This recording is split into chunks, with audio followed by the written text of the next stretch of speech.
The billionaire invited her to the gala just to humiliate her, but she walked in like a queen and brought the entire room to a standstill. She was just an invisible analyst, always on time, always perfect, until she became the punchline of a cruel bet between millionaires. Julian Croft, the untouchable billionaire, decided to invite her to the company's biggest charity ball. Not out of respect, but for sport. But Maya Washington had more than spreadsheets and silence. She carried scars, promises, and a pride that no one in that world could comprehend. And on that night, all it took was one dress, one step, and one look. She didn't go to be accepted. She went to be remembered. The laughter echoed through the 39th floor, a slap disguised as charm. Maya stopped in the hallway, clutching a tray of reports to her chest. The sound was coming from the panoramic conference room, where Julian Croft and his entourage of millionaire friends were toasting amidst white leather furniture and bulletproof glass windows overlooking Central Park. "Seriously, Julian?" The mocking voice belonged to Caleb Vance. "You're actually taking that girl to the Astor Foundation gala?" "Girl?" Jessica Thorne scoffed. "You mean the little analyst from the back office? The one with the grey sneakers and the sad desk lunch?" Maya froze. She knew she shouldn't listen, but it was too late. Julian's own voice cut through the air. "Oh, come on, guys. Just picture it.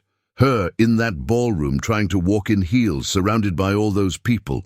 It's going to be unforgettable. Do it, Julian. It'll be the spectacle of the year," Brett added, almost roaring with laughter. "The peasant trying to play queen for a night." The words pierced Maya like needles. 2 years of ethical work, of efficiency, of delivering everything ahead of schedule, and this is what they thought of her. For a moment, everything inside her faltered. She wanted to drop the papers right there and run, far away from that cold, gilded building. But something ignited deep within her, an old fire, from nights spent watching her grandmother, Rose, sewing by lamplight. From her mother in a hospital bed saying, "You are worth more than this world is capable of seeing." She took a deep breath, lifted her chin, and knocked on the door. "Come in," Julian said, his face already a mask of perfect neutrality. Maya entered. She said nothing about what she'd heard. She just extended the reports with a steady hand. But what no one knew was that in that instant, Maya Washington stopped bowing her head. Maya Washington always had a quiet gift, to go unnoticed while making everything around her run better. She was the one who organized the reports before they were even requested, the one who met impossible deadlines with the calm of someone who had faced far worse. She arrived at 6:40 a.m., left at 8:10 p.m. and never complained. Not when she was ignored, not when they mistook her ID badge for a cleaning staff pass. But behind the modest blazer and the soft steps through the halls of Croft Dynamics, there was a woman, forged in battle. Daughter of Sharon Washington, a nurse at the public hospital, and raised by Grandma Rose, who supported the family with embroidery and faith, Maya learned early that the world doesn't hand anything to those who start from the bottom. Still, she pushed forward. She worked as a retail clerk, a food delivery driver, and a tutor, all while attending night school for her public administration degree on a full scholarship, getting there on a crowded city bus. She slept little, read much. She knew the corporate world wasn't built for someone like her, but she wanted to carve out a crack in the wall, just one, and through that crack, prove it was possible. When she passed the highly competitive selection process for Croft Dynamics, she called her mother, crying with joy. The call dropped halfway through, bad reception at the hospital, but the emotion had already been shared. 2 years later, here she was. A desk in the back of the analysis department, a temporary contract renewed 3 times, an honest salary, but total invisibility. Even so, she would smile. And she'd remember a phrase her grandmother repeated like a prayer. "A tree with strong roots laughs at the storm." Maya had roots. She had a history. All she needed was a chance. But that afternoon, leaving the conference room with burning eyes and a steady heart, she knew that chance wouldn't be given. It would have to be taken. Maya never wanted luxury, not jewelry or trips or headlines. She wanted peace. She wanted to walk down the street without fear, to sit at a table without being judged by her clothes or accent, to look anyone, rich or not, in the eye and know, I have value too. That's why she studied so hard, even when exhausted. That's why she saved every penny, while her colleagues ordered $100 lunches on an app and threw food away at the end of the day. She had other plans. Ever since she was a little girl, watching her mother leave at 5 a.m. in her hospital scrubs, she dreamed of making it, not to show off, but to open doors for others like her. She was inspired when she read about women of color who became leaders, judges, doctors, diplomats. She wanted to be part of that invisible group that changed the world without demanding attention. But there was an even more intimate desire. Older. To be seen. Not just noticed.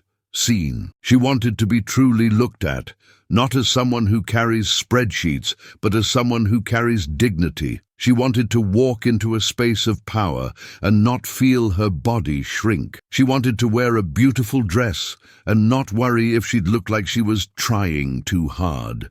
She wanted to laugh loudly without being judged as unrefined.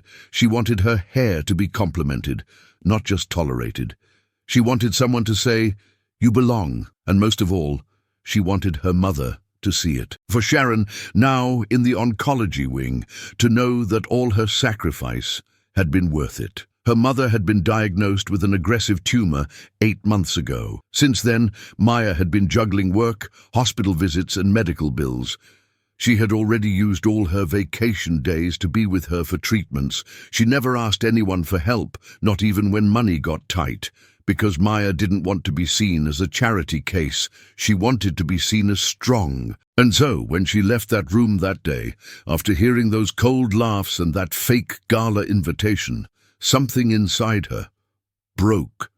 Not with rage, but with resolve. She sat at her desk, took a deep breath, and opened a new tab on her browser. She typed, "How to dress for a black tie gala." The images startled her. Silk gowns, hairstyles that looked like works of art, heels that seemed impossible to walk in. Everything was outrageously expensive.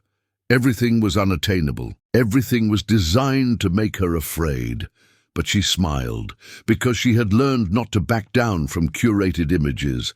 This was just another invisible fence.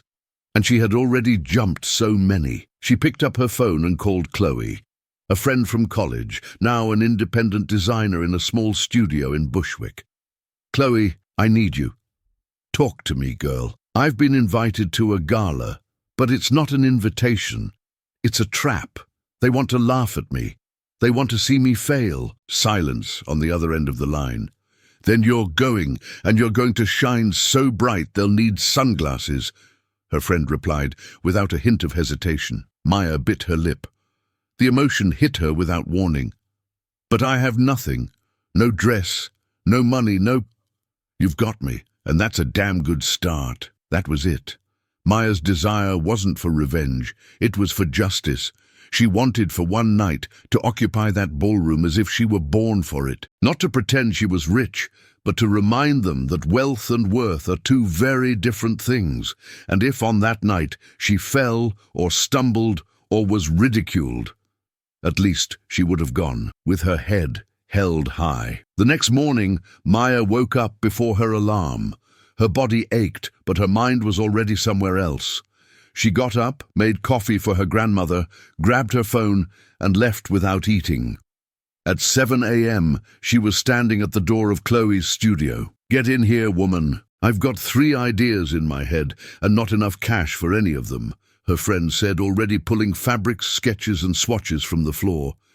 Chloe was Maya's opposite, expansive, loud, wearing patterns like armor. But between them was an old pact. One brought courage, the other brought strategy, and right now Maya needed both. For hours, they tried out cuts, researched references, and analyzed photos from the event in previous years. "These people don't get dressed. They perform status," Chloe said, showing a photo of a socialite with feathers and jewels in her hair. "We're not going to compete. We're going to surprise. The plan was simple. Look expensive without spending a fortune. A custom-fit dress, understated makeup, hair elegantly pinned up. Maya wasn't going to imitate anyone. She was going to look like the woman she'd always been, just at maximum volume. But just when things seemed to be on track, the obstacles appeared. The fabric store denied them credit. The seamstress who was supposed to do the finishing touches cancelled at the last minute, and at work, the atmosphere grew colder than the executive floor's air conditioning. On Thursday, as she walked with her head down through the lobby, Maya overheard, unintentionally, another conversation in the elevator. "Is she still going?" Brett asked, laughing. "Julian confirmed it yesterday," Jessica replied with disdain. "Looks like she's really walking into the trap." "Oh, God. I hope she has the sense not to wear one of her clearance rack outfits. This is going to be epic," Caleb finished. Hearing that, something trembled inside her, an echo of insecurity she thought she had conquered. She went home with heavy eyes and a shrunken heart. She stood in front of the bathroom mirror for long minutes. There was still time to back out, send a polite text, say she wasn't feeling well, thank him for the invitation, but unfortunately... But then she heard her mother's weak voice from the other side of the door. "Honey, did you get the dress yet?" Maya opened it. Sharon was standing, holding onto the doorframe for support. "I'm working on it," she said, forcing a smile. "You are going to walk into that place with your head held high, because you're not going alone. You're taking all of us with you." Those words seared through her veins like hot iron. On Friday afternoon, with an emergency loan and Chloe's help, the dress was ready. It was black with clean lines and a matte fabric, no exaggerated sparkle, no ostentation. But when Maya put it on, silence filled the studio. "You look like an ancestral queen," Chloe whispered. Maya didn't smile, but her eyes shone. On the morning of the event, Julian Croft posted a photo on Instagram with the caption, "Gala night. Expect a few surprises." The comments laughed, made bets, mocked. But Maya didn't read them. She was busy, breathing deeply, practicing her walk, teaching herself how to be seen. And while the rich prepared to laugh, she prepared to win. But the worst was yet to come. The black company car arrived at 7:03 p.m. as punctual as protocol demanded. The driver opened the door with a mechanical gesture. Maya stepped out carefully. The dress, elegant, without exaggeration, flowed to her ankles. The black heels, rented for a weekend, made her steps slower, more deliberate. Her hair, pulled into a bun with small embedded braids, revealed a delicate, proud neck. The makeup highlighted her eyes, but didn't hide who she was. She took a deep breath in front of the Metropolitan Club, home of the Astor Foundation. An old, renovated mansion where marble columns and red carpets now served as a showcase for Manhattan's elite. At the entrance, a security guard discreetly turned away anyone not on the list. A couple arrived ahead of her and was greeted with smiles, camera flashes, and fake hugs. When it was Maya's turn, she approached the hostess with a firm posture. "Good evening, Maya Washington, accompanying Mr. Julian Croft." The woman typed the name into her tablet, then looked up. The pause was too long. "One moment, please." She stepped away and whispered something to another staff member. Maya felt the stares around her, the whispers, the muffled laughter of two young men who were clearly analyzing her from head to toe. Seconds later, the other staffer approached. "Ah, yes. You are on the list, miss. You may enter." But the damage was already done. Upon entering the ballroom, the impact was immediate. Gilded walls, velvet curtains, crystal chandeliers that looked like they were made of tears. An orchestra played in a corner. Every guest held a glass of champagne and a name recognized in society columns, and they all stared, not with curiosity, but with something between surprise, judgment, and scorn. She didn't belong in this picture. Not like the others. She was a disruption. Who is that? Where did she come from? Must be with the event staff, or Croft's charity case for the night. The whispers didn't come in clear words, but they came in the eyes, in the lips that moved without sound, in the cynical smiles that hid the discomfort of seeing an outsider crossing their sacred carpet. She walked firmly to the bar, asked for water, kept her chin up, and that's when she saw the group: Caleb, Jessica, Brett, and Julian, all impeccably dressed, laughing loudly, until Julian's eyes met hers. For an instant, there was silence. He seemed surprised. Maybe because she had actually come. Maybe because of how she looked. Maybe because up close, Maya no longer looked like a joke. She looked like a presence. "You actually came," he said, approaching with a glass of wine. His eyes scanned her face. His voice was neutral, but something in it wavered. "As we arranged," Maya replied. "You look beautiful." "Thank you. Does that bother you?" He gave a forced laugh, but before he could answer, Jessica appeared at his side. "Julian, darling, aren't you going to introduce me to your date?" she said, feigning a smile. "Jessica, this is Maya Washington. She works with me." Ah, the R was drawn out, as if she'd just bitten into a lemon. "You work with spreadsheets, right? Fascinating. I'm fascinated by numbers and by courage." The subtext was as clear as the light from the chandeliers. Maya smiled delicately. Spreadsheets reveal patterns, and patterns reveal character. Jessica laughed, but her eyes simmered. Caleb approached right after. "So, Maya, ready to take a dive into the world of the elite?" "Only if it comes with a life vest. I'm not a strong swimmer in a sea of arrogance." He pretended to laugh, but everyone felt the sting. Still, the atmosphere was cruel. Every conversation came with a question veiled in contempt. "Where did you say you live again? Have you traveled much outside the US? Is that bag from the current season? Are you related to the Washingtons who own that salon in Queens?" Maya answered with elegance, but she felt her knees tremble, not from weakness, from the exhaustion of always having to prove she deserved to be where she was. And the cruelest part? Julian said nothing. He stayed silent, laughed with his friends, allowed them to use her as their social entertainment. With every minute, the humiliation grew. With every step, she felt she was being evaluated, measured, labeled. And even when Senator Davies, one of the most influential guests, complimented her poise and invited her to chat, she noticed it only provoked more venom in the eyes of those who despised her. She wanted to run, to leave, to lock herself in a bathroom and cry. But no, she would stay, because anyone who can take a punch at the door deserves to dance on the floor. In the side garden of the mansion, far from the lights and flashes, Maya finally allowed her shoulders to drop. Leaning against a cold stone pillar, she looked at the cloudy sky as if searching for answers. The muffled sound of music came from a distance.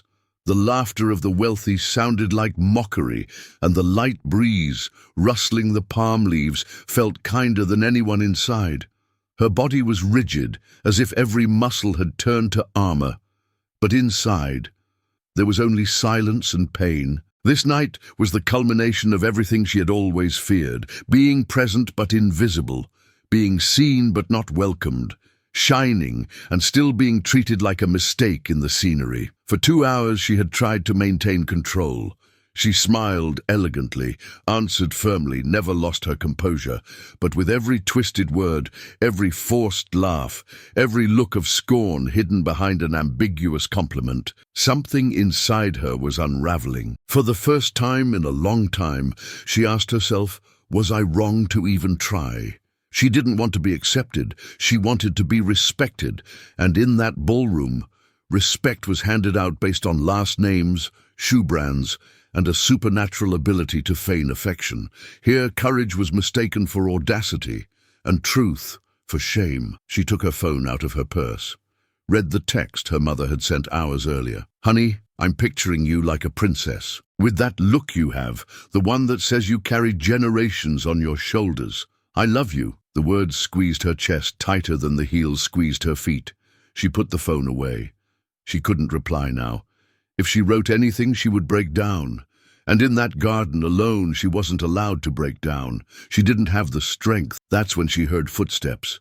She turned quickly, wiping away tears before they could fall. It was a woman, young, black, with the sides of her head shaved and a simple but stylish dress. She was carrying a tray of empty glasses. "Hey, you okay?" the woman asked. Maya hesitated. "Just needed some air." "I get that," the other woman said, setting the tray on a low wall. "My name's Aisha. I'm on the support staff here, mostly work behind the scenes. I'm Maya. I know who you are. I saw you arrive. You looked stunning." Maya smiled for the first time in hours. "Really? Really? And I'm not talking about the dress. I'm talking about the way you carry yourself, the posture, the courage to step in there with those people who think they're made of melted gold." Maya laughed, a little sheepishly. "You sound like my grandmother." "Then your grandmother is a wise woman." There was a comfortable silence between them. "Can I tell you something?" Aisha said. "The catering staff has a bet going. They said you'd run out of here before dinner was served, that you wouldn't be able to take it. They called you the show of the year." Maya closed her eyes. "That's great. But I bet against them. I bet you'd stay, that you'd sit at the main table, that you'd walk out of here with your head held high." "Why?" "Because you remind me of someone who refuses to be made small. And you know what the most beautiful part is? You're still here. You're here, Maya. And there are a lot of people in there who are terrified of that." Maya took a deep breath. "I just wish my mom could see this." "She will, even if she's not here. Some things a mother can feel from miles away." Another pause. "Can I give you a piece of advice?" Aisha said, picking up her tray. "Go back in there. Dance to a song. Smile at the people who hate you, because just by being there, you've already won." And before Maya could thank her, Aisha was already walking back down the service corridor with firm steps and her head held high. Maya stood there for another minute. She breathed, adjusted her dress, wiped her eyes, and went back. She returned to the ballroom like someone returning from a war, not to defeat others, but to reclaim herself. As she entered, Julian saw her from a distance. His expression was different, less arrogant, more curious. She walked slowly, ignoring the stares. She didn't need to be accepted. She just needed to exist. And no one was going to take that away from her anymore. When the orchestra announced the next waltz, something in the atmosphere shifted. It was as if everyone was waiting, watching, testing. But before anyone could act, someone called her name, and everything began to change. She just didn't know that someone was about to change everything. Have you ever had to swallow your tears to keep from showing weakness? Have you ever had to smile while the whole world was judging you on the inside? If you have, comment yes down below, just so I know you felt that too. Because this story isn't just about Maya. It's about everyone who has ever been treated as less and decided to keep going anyway. Maya Washington, the voice was firm, masculine, and it didn't come from the group that had been insulting her. She turned and saw a middle-aged man, impeccably dressed with discreet glasses and a kind expression. "I'm David Chen, director of the Astor Foundation. I heard you're on the analysis team at Croft Dynamics." She nodded, still surprised. All eyes in the vicinity turned to them. "I overheard a comment you made earlier, during the cocktail hour, about reallocating funds in our educational projects. I'd like to hear more." David Chen wasn't just anyone. He was one of the masterminds behind the event, responsible for the Foundation's strategic decisions. Maya took a deep breath. "Of course. I only mentioned that in some underserved communities, the grant proposals aren't clear about post-installation maintenance. It ends up creating a hollow infrastructure." Mr. Chen smiled. A real smile. "You speak with authority. Have you ever considered presenting this to a review panel? We're putting one together with people from various fields. We need voices like yours." It would be an honor." At that moment, someone cleared their throat behind Mr. Chen. It was Jessica. Her expression had lost its veneer of civility. "David, darling, are you going to sit with the board or with the charity staff?" she said, venom hidden beneath her playful tone. But he didn't take the bait. "With whoever has something relevant to say, Jessica." "Good evening," he said, then turned back to Maya. "We'll speak later," and he walked away. Maya felt her heart race, not from the validation, but because, for the first time that night, someone saw her for what she truly was. Her mind, her ideas, her value. She was back in the main ballroom when the music changed, and the master of ceremonies announced, "Ladies and gentlemen, we invite all the couples to the floor for the inaugural waltz. In the spotlight, Mr. Julian Croft and his guest for the evening." A spotlight found them. Julian approached. "Care to dance?" Maya hesitated. The memories of that afternoon flooded back, the laughter, the bet, the intent. But she also thought about everything she had endured to get here. And, with the posture of someone who has decided no one will ever use her own light against her again, she replied, "Let's." They walked to the center of the floor. The lights dimmed. A hush fell over the crowd, and the waltz began. He held her hand gently, as if holding a secret. "You're different," he whispered. "I'm not. You're just finally seeing me." Julian seemed to process that with a half-smile, half-guilt. Maya's steps were firm, controlled. The music flowed like a tightrope between two worlds. As they danced, she heard the comments. "Who would have thought? She dances well. She has presence." And somewhere between the first and second turn, she understood. It wasn't about being accepted. It was about existing without asking for permission. The dance ended with restrained applause. Not for her, but for the impact her presence was causing, an ordinary woman in a place reserved for the extraordinary.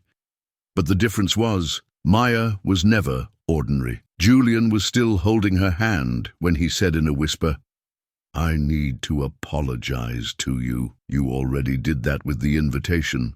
Now all that's left is to show me you're sincere." They returned to the table together, but this time the looks that followed them weren't of scorn.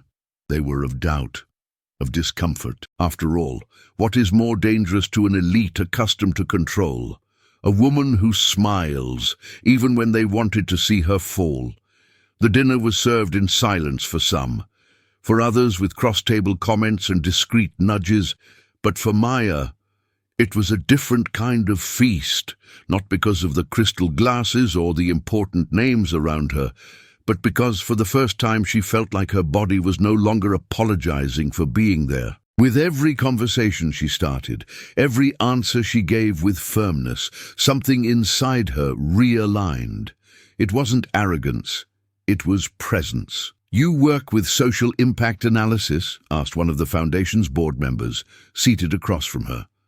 "I've worked with data for a few years, but really I observe people, and numbers are just another way of telling their stories." The woman smiled. "That's beautiful. Ever thought of moving into the public sector?" "I've thought of moving anywhere I don't have to pretend to be invisible." The comment was delicate but direct, and it made the glances around them change their tone. Julian beside her just watched her. Silent now, not out of arrogance but out of respect. She was no longer his date. She was an autonomous presence, a force. During a break between courses, Maya went to the restroom. She walked through the corridor as if she already knew the way. As she passed one of the side lounges, she heard those familiar voices again. "Can you feel it?" Jessica was saying. "She's getting a big head. If Julian gives her any more rope, she'll think she can be CEO. It's amazing what one dress can do," said Caleb. "We were laughing at her, and now we're supposed to applaud?" "You underestimated the wrong woman," said a deeper male voice. She recognized it. It was Julian. The silence that followed was a punch to the gut. Maya didn't go in. She didn't argue. She just continued to the restroom and looked at the mirror. But this time, her reflection didn't tremble. She fixed her hair, reapplied some lip gloss, and returned to the ballroom.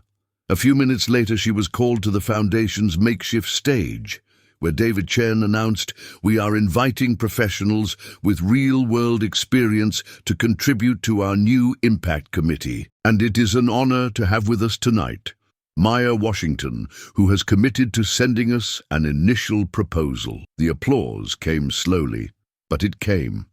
She acknowledged it with a nod, without smiling too much. There were still battles to be fought. It was past midnight when the guests began to leave.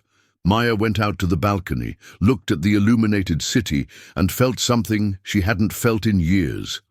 Lightness. Julian approached, holding a coat. "It's cold. Would you like this?" She accepted. The wool was soft, but the gesture was unexpected. "I was cruel to you," he said, staring out at the night. "And worse, I enjoyed it.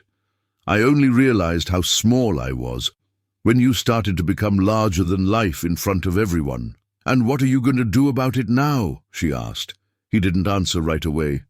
"I can start by asking you to stay, not just tonight, but at the company, with me on my direct team, leading something that matters." She took a deep breath. "If this is an apology, thank you, but I'm not here to be fixed or promoted out of guilt.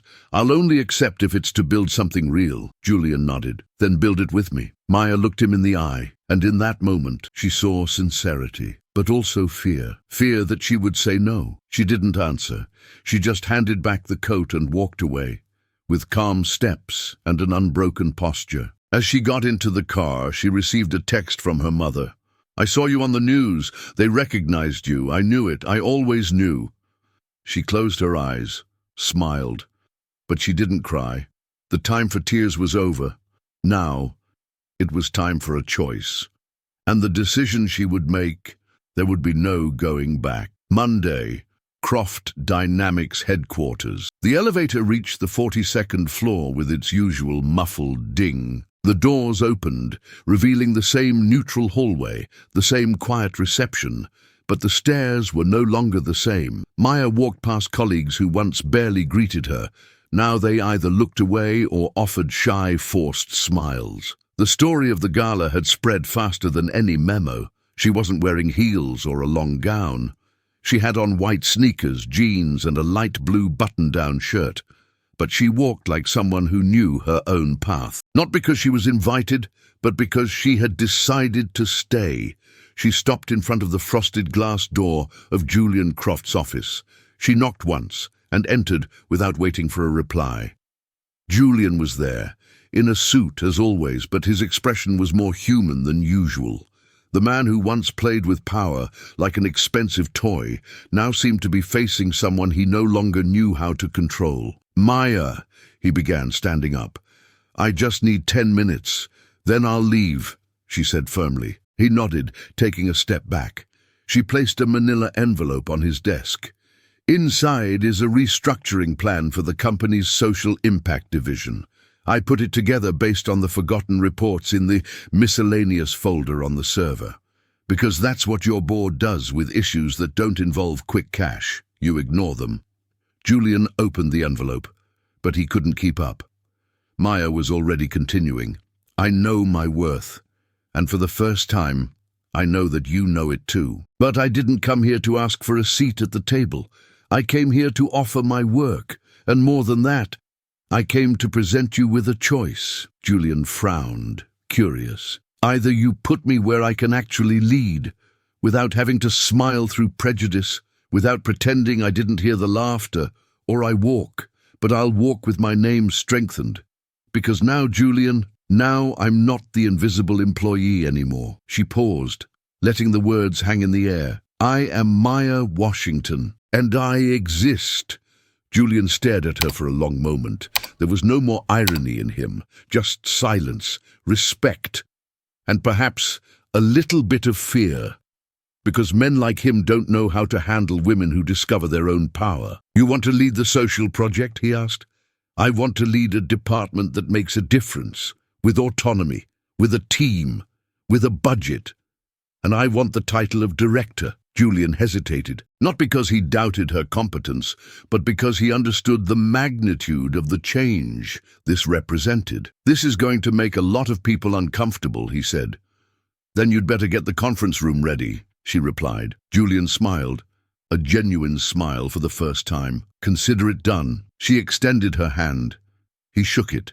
No games, no favors, no debts. By the end of that day, an internal memo announced, Maya Washington will be assuming the role of Director of Social Responsibility at Croft Dynamics, with strategic autonomy and a seat on the Impact Council. The buzz was immediate, but Maya didn't hide. The next morning, she stood on the stage of the company auditorium and spoke to every department. "We talk a lot about innovation here, but innovation without justice is just privilege with a new coat of paint. I don't want to be the exception. I want to be part of a new rule.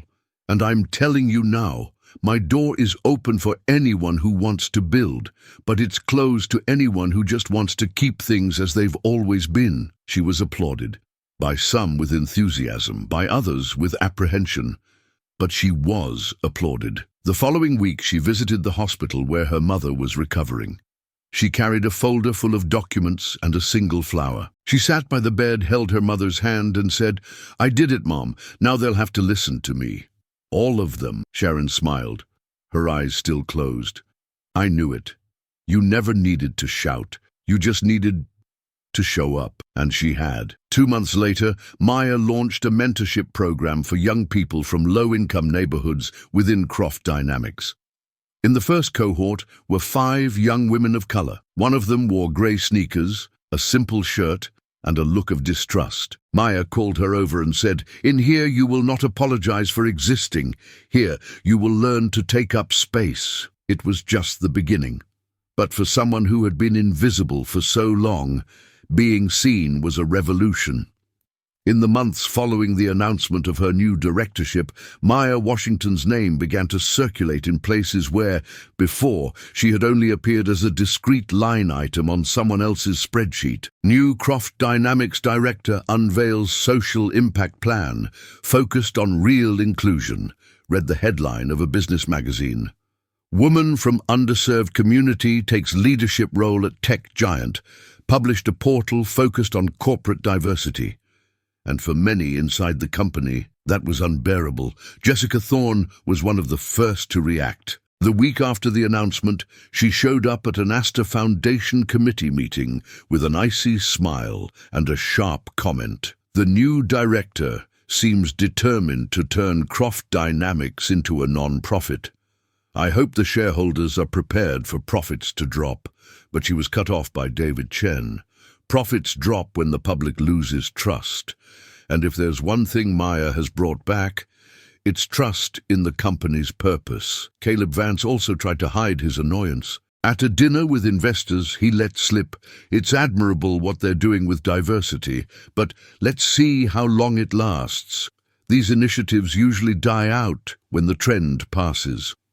One of the partners present responded without hesitation, "If it's based on Maya's competence, it'll last longer than your next bad investment." There was no longer a consensus around the untouchables. Power was shifting, and those who had always inherited it were starting to feel the ground shake. Brett, who once roared with laughter at jokes about the spreadsheet girl, now avoided crossing paths with her in the company hallways. In one board meeting, he tried to interrupt Maya during a presentation. "With all due respect, Maya, but don't you think this is a bit too idealistic for the current market?" She looked at him steadily, not flinching. "Brett, what's idealistic is pretending the world hasn't changed. What I'm proposing is strategy with responsibility. But if you'd like, I can draw it out for you in colorful charts, just the way you like them." The room fell into an awkward silence, but Mr. Chen, present at the table, cracked a small, restrained smile. Julian Croft, for his part, adopted a different stance. Ever since Maya took her new role, he began to step aside. He listened more than he spoke, and when he did speak, it was to support her ideas. The press noticed. During an innovation panel in New York, Julian was asked, "Your new director comes from outside the typical leadership track. What made you bet on her?" He answered, without breaking eye contact with the audience, "It wasn't a bet. It was foresight. The future of business isn't about keeping the same names in the same positions. It's about bringing in people who see what others miss. And Maya taught me that in the most honest way possible, by being herself, even when we tried to make her doubt it." The audience applauded. Maya, watching from a private box, just took a deep breath. She didn't want applause. She wanted progress. Meanwhile, on the street where she grew up, the news spread with pride. Grandma Rose told all the neighbors at the farmer's market, "My granddaughter's a director now, you know? She's changing things downtown." And without ever forgetting where she came from, Chloe, now with a waiting list for her designs, was invited to lead workshops in communities supported by the company. At the foundation, the new social program served girls from public schools. One of them, at the first meeting, asked Maya, "Were you always brave?" She replied, "No, but I learned not to run from fear, because fear only respects those who keep going, even when they're shaking." At Croft Dynamics, some people started to follow her example. A junior analyst, a black woman with braids, proposed an internal mentorship project. A trans intern was given a platform to speak about inclusive language. An HR manager revised their recruitment practices based on a report from Maya's new department. It was the silent domino effect of dignity. But not everyone reacted well. At a corporate lunch, a veteran executive whispered to another, "This place is getting too political, too sensitive. Back in the day, it was just about results." Maya overheard. She didn't argue. She simply stood up, handed him a folder with the latest data from her social impact project, and showed him that results had climbed 12% since she started. Results and respect aren't rivals. They're partners. It just depends on who's leading. The man fell silent. And in that silence, Maya knew she was winning, not by shouting the loudest, but by remaining where they never wanted her to be. Months later, on a random afternoon, Maya was sitting on a park bench, eating corn on the cob with her mother, who was now in recovery. They were laughing at a bold pigeon trying to steal a piece when Sharon said, without warning, "You've changed." Maya smiled.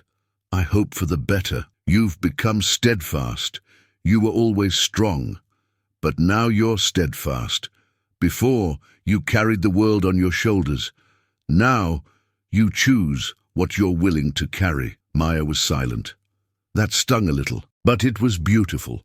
For years, she believed she had to prove something, that she needed to be perfect, restrained, unbeatable, invisible. But the greatest lesson she learned was that dignity doesn't come from the outside. It isn't given or borrowed. Dignity is when you choose your own tone of voice, when you decide where you step and why. When you look in the mirror and know, "I didn't sell myself out to fit in where I was never welcomed." She didn't want to become a symbol of anything, not a banner, not an example. She just wanted to exist without having to apologize. She wanted respect, the kind you don't have to earn with every gesture, every word, every outfit. And now, after everything, she understood. She didn't win because she fit in. She won because she rejected the mold, and in doing so, she created space for others too. After that night at the gala, nothing was the same.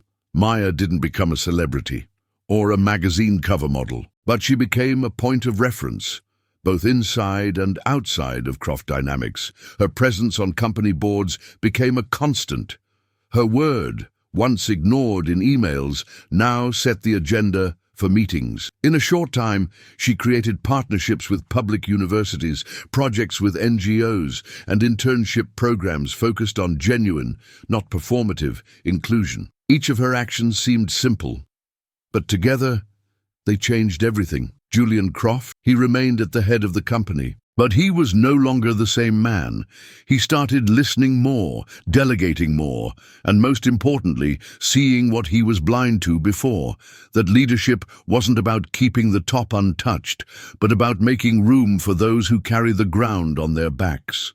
He and Maya never became a couple, but they became allies, and that, in itself, was a revolution. Chloe, the friend who sewed the dress, became a recognized name in Afro-urban fashion. She was invited to show her work at New York Fashion Week, and when they asked how she got her start, she answered, "By sowing courage for a friend they decided to underestimate." Jessica? She requested a leave of absence from the foundation.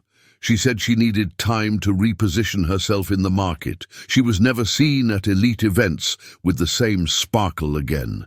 Caleb And Brett, they were slowly moved to departments with no visibility. The corporate world has no mercy for those who cling to arrogance after the game has changed. And Sharon? Her health returned little by little. She started taking morning walks, tending to her plants, writing letters. On a random Sunday, wearing a floral dress and a serene smile, she said, "Now I can rest, knowing my daughter is standing on her own 2 feet." And she was, standing, whole, without disguise, without fear. If this story moved you, leave a like. It shows you believe in the strength of those who resist in silence for so long.